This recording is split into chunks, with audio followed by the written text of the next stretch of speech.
By 1840, coffee made up 40% of Brazilian exports, and by 1880, it was up to 60%. Actually, Brazil was filled with fazendas, or coffee estates, but as nice as coffee is, they used African slave labor to harvest the beans. This is why we can't have nice things, guys. Britain pressured Brazil to end the slave trade, but it continued until 1850, bringing over 1.4 million Africans over to Brazil. Finally, slavery was abolished in 1888, making Brazil the last country in the Western Hemisphere to do so. After 1850, a lot of immigrants moved from Italy and Portugal, over 300,000, between 1850 and 1875.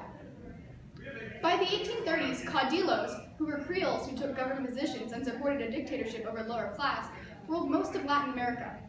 And they were real meanie baguettes. They took away basic human rights from the lower classes, and so it really wasn't freedom at all, was it?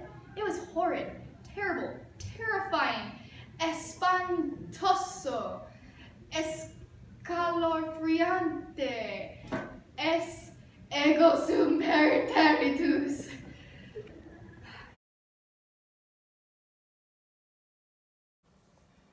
Espantoso, escalofriante. It's a revolution.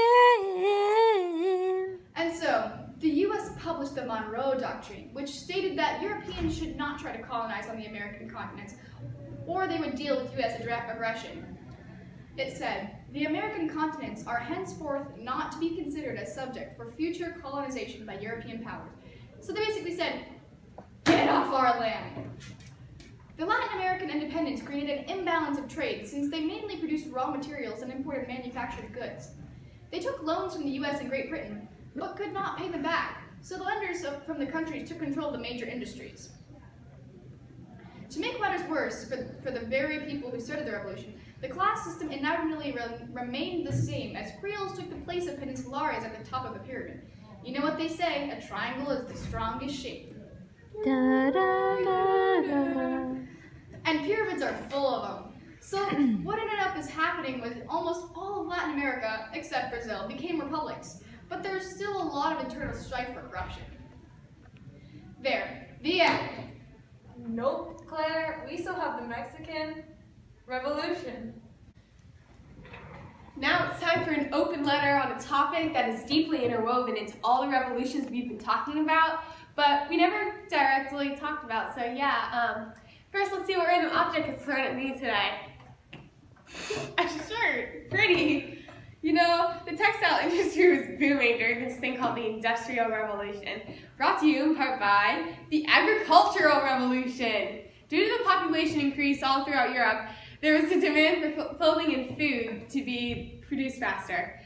Because of this, new farm technology was developed, such as the seed drill, which allowed for more efficient planting, and the cotton gin. The enclosure movement led to common land being fenced off by wealthy landowners, increasing crop yield and decreasing the need for farmers. More food equals population increase, so the people once in these rural areas were moved into urban areas. Other causes of the Industrial Revolution are better diets, increasing demand for clothing and medicine, increased trade, and entrepreneurs who were willing to start businesses and take risks. Industrialism in itself is the transformation of an agricultural society into a manufacturing society. Many enhancements revolved around better transportation powered by steam and faster clothes manufacturing. Important inventions were able to make manufacturing textiles so easy that many unskilled workers were employed. Although the working conditions were horrible. I mean, they didn't even have a vending machine. Anyway, the Industrial Revolution was so important to the economy of the world. Claire, it's okay. Okay. Me from the past out. Oh my God! You knocked out an entire disc. Dang, let's make this quick, I'm hungry. First up, Mexico, which we glazed over a bit. Ooh, glazed donuts sound really good. I'm too hungry. Claire, snap out of it. Right. Mexico's population mobilized by leaders like Juan Manuel de Rosas in Argentina and General Antonio Lopez de Santa Anna in Mexico. Sadly, they had political insecurity security for 50 years after independence. In 1820s, plans to help Spain recolonize Latin America were put forward. Man, they never learned their lesson. But as previously stated, America had already told them no.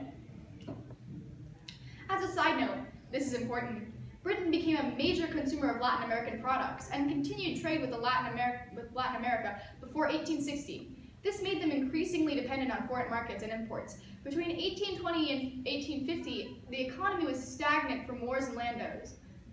Basically, they weren't doing too hot. Only Cuba, a colony of Spain, did well. How ironic. However, everything changed because of bird poop. At least Peru found this profitable. They made 10 million pounds off this stuff. Well, they called it guano, and it's basically just super fertilizer. Only 1999, shipping and handling not included. Order now to receive a free farming consultation. Batteries not included. Finally, Latin American cities began to grow and have their own internal markets. They got steamships and railroads to help transportation and international commerce. Their population boomed to over 43 million during this time as well. They also worked on improving primary education, promoting individualism, making private property available, helping small industries, and promoting secular attitudes.